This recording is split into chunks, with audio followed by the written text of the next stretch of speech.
नमस्कार, मैं अमित। इस वीडियो में बात करते हैं कि एक प्रतिष्ठित न्यूज एजेंसी ने एक सर्वे किया है, जिस सर्वे में बिहार में लोकसभा चुनाव को लेकर अनुमान लगाया गया है। 2019 में आपको पता है कि बिहार में एनडीए ने 40 में 39 सीटें जीत ली थी। महागठबंधन और तब की यूपीए को केवल एक सीट आया था। किशनगंज सीट ही कांग्रेस जीत पाई थी, राजद 0 पर आउट हो गई थी। लेकिन अब जो इंडिया टुडे का सर्वे हुआ है, उसके मुताबिक करीब 52% के आसपास वोट एनडीए के हिस्से में जा सकता है। 38% के आसपास वोट जो है वे महागठबंधन को मिलने की संभावना, 10% के वोट अदर्स के पास जाएगा।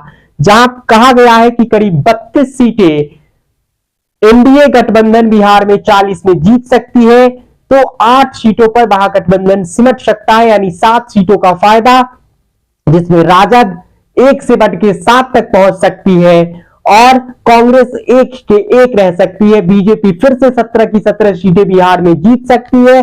जेडीयू, एलजेपी और पारस को मिलाकर या आदर्श जितनी पार्टियां एनडीए में है, वो मिलाकर करीब 15 सीटें अपने हिस्से में जीत सकती है। आपको बता दें कि राजद पिछली बार 0 पर आउट हो गई थी। क्या इस बार 7 सीटों का उसे फायदा लोकसभा में मिलने वाला है?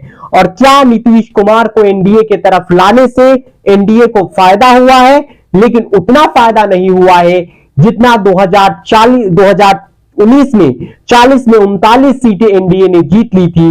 क्या जेडीयू की कुछ सीटों पर हार होगी?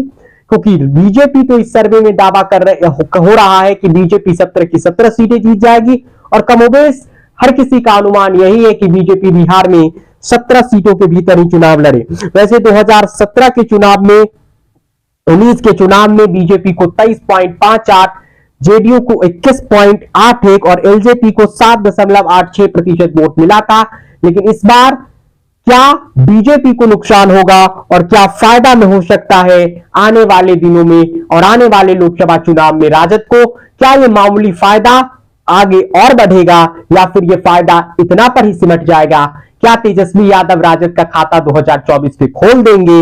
ये सर्वे ये दावा कर रहा है। उधर टाइम्स नाउ और मैट्रिज ने भी एक लोकसभा को लेकर सर्वे किया, जिस सर्वे में नीतीश कुमार के आने के बाद ऐसा कहा गया है कि करीब 35 सीटें एनडीए के हिस्से आएगी, जबकि 5 सीटें इंडिया अलायंस के खाते में आना है। 41% लोग इस सर्वे में कह रहे हैं कि नीतीश कुमार का एनडीए में आने से बीजेपी को फायदा होगा। अब ये वक्त बताएगा कि किसे कितना फायदा होगा। हालांकि 2019 के मुकाबले एनडीए के को झटका, एक तरीके से आप मान सकते हैं, उसे मामूली झटका लगा है, तो मामूली बढ़त राजद बनाने में कामयाब हुई है। सवाल यही कि क्या नीतीश कुमार को अपने खेमे में लेकर बीजेपी और एनडीए ने एक बड़ी सियासी जीत बिहार में हासिल करने की तरफ एक कदम बढ़ा लिया है? क्या तेजस्वी यादव टक्कर दे पाएंगे और क्या कुछ सीटें वो बीजेपी और जेडीयू से जीतकर 2024 में अपना प्रदर्शन सुधार पाएंगे? इस सर्वे में जो आज तक का सर्वे आया है इंडिया टुडे का, उसके मुताबिक इस सर्वे में ऐसा कहा गया है कि इंडिया टुडे सी वोटर के सर्वे में कि बिहार में 40 में 32 सीटें एनडीए करीब 52% वोटों के साथ, 38% वोट के साथ महागठबंधन 8 सीटों पर सिमट सकती है। इस वीडियो में इतना ही। हमारे यूट्यूब चैनल और फेसबुक पेज को फॉलो कर लीजिए। आगे बिहार की राजनीति से जुड़ी जो भी जानकारी होगी हम आप तक पहुंचाते रहेंगे। आपका धन्यवाद।